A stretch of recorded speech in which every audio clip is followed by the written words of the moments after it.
नमस्कार, आओ मिलकर सीखे चैनल पर आपका हार्दिक स्वागत है।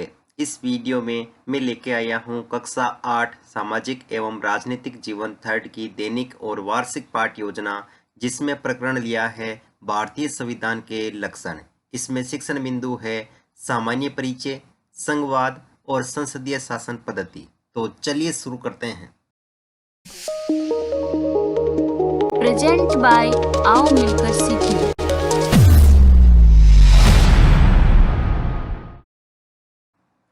सबसे पहले लिखेंगे विद्यालय का नाम, जहां पर आप ये लेसन प्रस्तुत करेंगे। कक्षा 8 विषय सामाजिक अध्ययन, प्रकरण भारतीय संविधान के लक्षण, दिनांक, कालांश और समयावधि 30 मिनट। फिर एक टेबल बना करके एक तरफ लिखेंगे शिक्षण उद्देश्य, दूसरी तरफ अपेक्षित व्यवहारगत परिवर्तन। शिक्षण उद्देश्य में पहला लिखेंगे ज्ञानात्मक। इसमें लिखना है विद्यार्थी भारतीय संविधान के लक्षणों का प्रत्यास्मरण कर सकेंगे। विद्यार्थी भारतीय संविधान के लक्षणों का प्रत्याविज्ञान कर सकेंगे। अवबोध, विद्यार्थी भारतीय संविधान के लक्षणों की व्याख्या कर सकेंगे। विद्यार्थी भारतीय संविधान के लक्षणों का वर्गीकरण कर सकेंगे। ज्ञानोपयोग, विद्यार्थी भारतीय संविधान के लक्षणों से प्राप्त ज्ञान का उपयोग अपने भावी जीवन में आवश्यकता अनुसार कर सकेंगे। विद्यार्थी भारतीय संविधान के लक्षणों का निष्कर्ष निकाल सकेंगे। फिर है कौशल, तो इसमें लिखेंगे विद्यार्थी भारतीय संविधान के लक्षणों को चार्ट में रेखांकित कर सकेंगे। विद्यार्थी भारतीय संविधान के लक्षणों को सारणीयन कर सकेंगे। अभिरुचि, विद्यार्थी भारतीय संविधान के लक्षणों का अध्ययन करने के प्रति रुचि उत्पन्न कर सकेंगे। विद्यार्थी भारतीय संविधान के लक्षणों से संबंधित घटनाओं पर विचार विमर्श प्रस्तुत करने में रुचि ले सकेंगे। अभिवृत्ति, विद्यार्थी भारतीय संविधान के लक्षणों के प्रति सकारात्मक दृष्टिकोण की भावना पैदा कर सकेंगे। विद्यार्थी भारतीय संविधान के लक्षणों के प्रति समीक्षात्मक दृष्टिकोण की भावना का विकास कर सकेंगे। शिक्षण सहायक सामग्री, लपेट फलक, श्यामपट्ट, चौक, डस्टर, संकेतक एवं अन्य कक्षा उपयोगी शिक्षण सहायक सामग्री आदि। पूर्व ज्ञान, विद्यार्थी भारतीय संविधान के लक्षणों के बारे में सामान्य जानकारी रखते हैं। फिर है प्रस्तावना, जिसमें टेबल बना करके लिखेंगे छात्राध्यापक क्रियाएं, दूसरी तरफ विद्यार्थी क्रियाएं। इसमें फर्स्ट क्वेश्चन करेंगे हम किस देश में रहते हैं? भारत देश में। भारत के लोकतंत्र में शक्ति किसमें निहित होती है? जनता में। जनता द्वारा अप्रत्यक्ष रूप से किसे चुना जाता है? प्रधानमंत्री को। प्रधानमंत्री के वेतन भत्तों का उल्लेख किसमें मिलता है? संविधान में। भारतीय संविधान के लक्षणों के बारे में आप क्या जानते हैं? समस्यात्मक प्रश्न। उद्देश्य कथन में लिखेंगे आज हम भारतीय संविधान के लक्षणों के बारे में विस्तार पूर्वक अध्ययन करेंगे। फिर है प्रस्तुतिकरण, जिसमें टेबल बना करके एक तरफ लिखेंगे शिक्षण बिंदु, छात्राध्यापक क्रियाएं, विद्यार्थी क्रियाएं, विधि प्रविधि और श्यामपट्ट सार।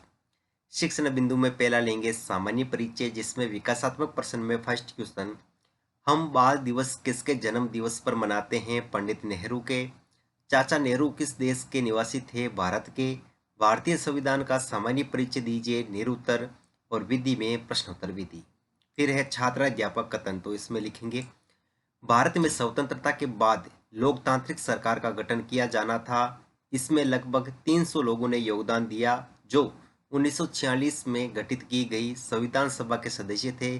संविधान सभा के सदस्यों के सामने कई समस्याएं थी।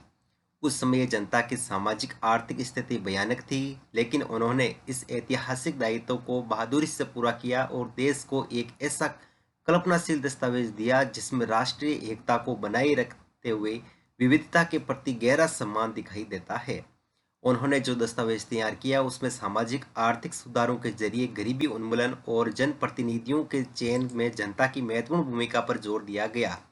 विद्यार्थी के लिए हम लिखेंगे विद्यार्थी ध्यानपूर्वक सुनेंगे तथा मुख्य बिंदुओं को अपनी अभ्यास पुस्तिका में लिखेंगे। विधि में वाक्यान विधि और श्यामपट्ट सार में लिखेंगे लोकतांत्रिक सरकार में 1946 में संविधान सभा का गठन किया गया। निर्मित दस्तावेज गरीबी उन्मूलन व जनता के लिए महत्वपूर्ण था। फिर है बौद्ध प्रश्न, तो इसमें फर्स्ट क्वेश्चन लिखेंगे संविधान सभा के सदस्यों की संख्या कितनी थी? 300। दस्तावेज में किसकी महत्वपूर्ण भूमिका पर जोर दिया गया है? जनता की। विधि में प्रश्नोत्तर विधि।